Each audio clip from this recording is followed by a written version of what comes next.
నేను మాల కులస్తుని కాబట్టి నా ఉన్నతినాలు వాళ్ళు స్వాగతించలేకపోతున్నారు.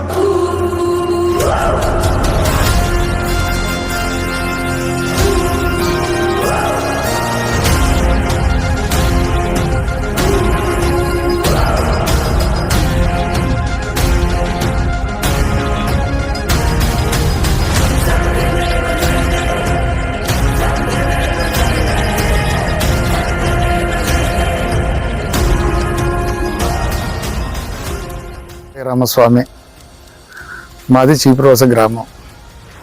నేను కొత్తవలస మేజర్ పంచాయతీ సర్పంచ్గా 5 సంవత్సరాల టెన్యూర్ నేను పూర్తి చేసుకున్నాను. ఆ తర్వాత నేను నా గ్రామ రెవెన్యూలో 112లో 2 ఎకరాల 48 సెంట్లు భూమిని సుమారుగా 10 ఏళ్ల క్రితం నిజమైన వారసుల చేత విలువైన చెల్లింపులు చెల్లించి వారసుల ద్వారా నేను రిజిస్ట్రేషన్ చేసుకొని అప్పుడు అధికారుల చేత నేను పట్టాదారు పాసుపుస్తకం పొందాను, 1B పొందాను, అన్నీ చేశాను.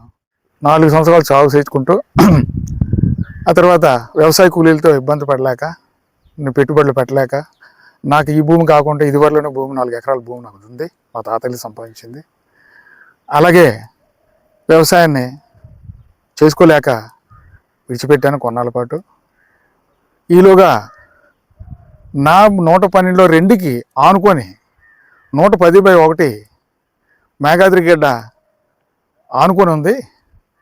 దాని తాలూకా నీటి తాకిడికి వర్షాకాలంలో నా భూమికి కొంత కోత పడ్డది. దాన్ని నేను డెవలప్మెంట్ చేసుకుంటూ ఉన్న ఉద్దేశంతో జూన్ 30వ తారీఖు నుంచి జూలై 14వ తారీఖు వరకు ఉదయం 7 గంటల నుంచి సాయంత్రం 7 గంటల వరకు ప్రతిరోజు కూడా కంటిన్యూషన్ నేను 5-6 లక్షలు ఖర్చు పెట్టి నా భూమిని నేను చదువు చేసుకున్నాను. అది కూడా రీసర్వేలో వాళ్ళు చెప్పిన ప్రకారంగా, వాళ్ళు వేసిన ప్లగ్గింగ్ ప్రకారంగా నేను పోల్ వేసుకొని నేను సర్వే చేశాను, నేను డెవలప్మెంట్ చేసుకున్నాను.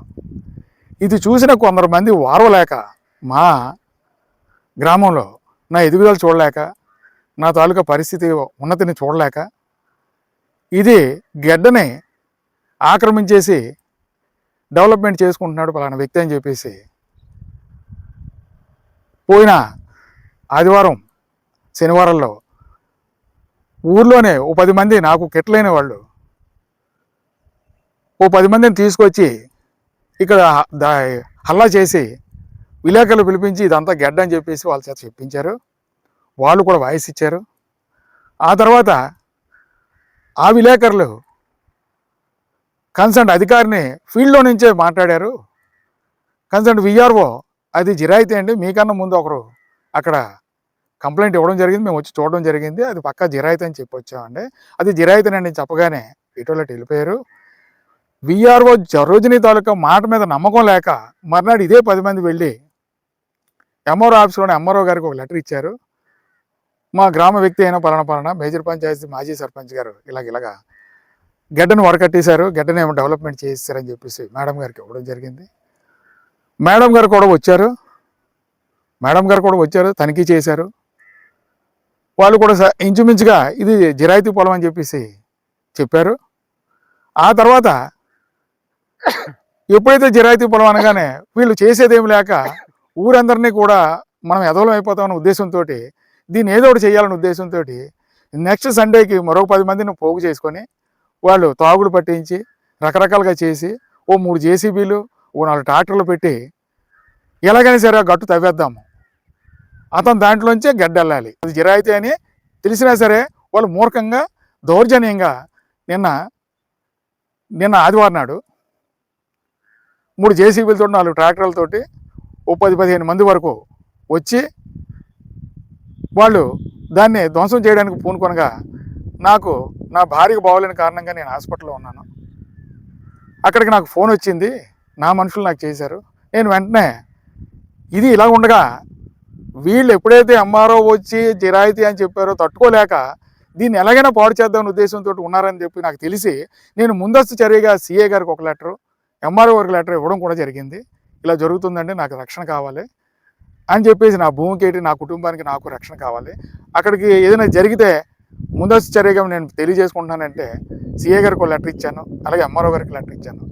అయినప్పటికీ కూడా ఆదివారం నాడు ఈ కార్యక్రమం చేశారు దౌర్జన్యంగా.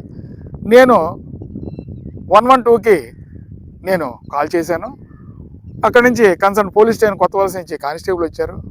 కానిస్టేబుల్ వచ్చిన తర్వాత ఒక గంటకి ఆపలేకపోతే కానిస్టేబుల్ ఫోన్ చేస్తే ఎస్ఐ రాజేష్ గారు వచ్చారు. ఆయన కూడా చెప్పారు, ఏదో పద్ధతిగా వెళ్ళిపోండి, ఉభయలోను అనవసరంగా మీరు గొడవలు తెచ్చుకోవద్దని చెప్తే ఆపేశారు. ఆయన మళ్ళీ వెళ్ళగానే మళ్ళీ మామూలుగా పనులు మొదలుపెట్టారు. అంచేత ఆ పనులు మొదలుపెట్టి వాళ్ళు స్టేషన్కి వెళ్ళగానే ఇక్కడికి వచ్చిన ఎస్ఐ కానిస్టేబుల్ నాకు ఫోన్ చేసి, సార్ మేము ఇప్పుడు వచ్చేసాము, వాళ్ళు ఆపారు, మళ్ళీ కానీ పని చేస్తే మీరు మాకు కంప్లైంట్ ఇవ్వండి అని చెప్పేసి చెప్పారు. మళ్ళీ 5 గంటలకు మళ్ళీ ఒకసారి పని మొదలుపెట్టారు. పని మొదలుపెట్టిన తర్వాత మళ్ళీ నేను 112 కొట్టాను. మళ్ళీ ఒక కానిస్టేబుల్ వచ్చారు. కానిస్టేబుల్ వచ్చి వాళ్ళని చూసి భయపడి, ఏమంటే నా స్థాయి కానిస్టేబుల్, నేను ఆపగలనేటండి, మీరు వీలైతే సీఏ గారితో ఎవరితో మాట్లాడుకోండి, నా స్థాయి అది కాదు కదా, నాకు ఆర్డర్ వేశారు, వెళ్ళమన్నారు, నేను వెళ్ళాను అని చెప్పేసి ఆయన చెప్పారు సమాధానం. మరి నేనైతే అక్కడికి వెళ్ళడానికి నేను ఇష్టపడలేదు. కారణం ఏంటంటే వాళ్ళు రకరకాలుగా మాట్లాడారు, ఎవడొస్తాడో రాని ఇందులేసి కప్పేస్తామని చెప్పేసి. అంటే నా కులానికి, నేను మాల కులస్తుని కాబట్టి నా ఉన్నతిని వాళ్ళు స్వాగతించలేకపోతున్నారు, జీర్ణించుకోలేకపోతున్నారు. కాబట్టి నా తాలూకా నిన్న జరిగిన దానికి నాకు అంటే ధన నష్టం జరిగించారు, నా తాలూకా పొలానికి విఘాతం కలిగించారు, నా కుటుంబానికి రక్షణ లేకుండా పోయింది. అంచేత దయచేసి ఎంఆర్ఓ గారు కావచ్చు, సిఏ గారు కావచ్చు, పోలీస్ డిపార్ట్మెంట్లు, అలాగే మండలంలోని ప్రజాప్రతినిధులు కావచ్చు, మండలంలో పెద్దలు కావచ్చు, న్యాయాన్ని పరిశీలించి నాకు నా భూమికి, నా ఆస్తికి, నా కుటుంబానికి పూర్తి రక్షణ కల్పించాలని కోరుకుంటూ నేను సెలవు తీసుకుంటున్నాను. FTP న్యూస్ లో యాడ్స్ పొందాలి అనుకుంటే వెంటనే సంప్రదించండి 9573621009.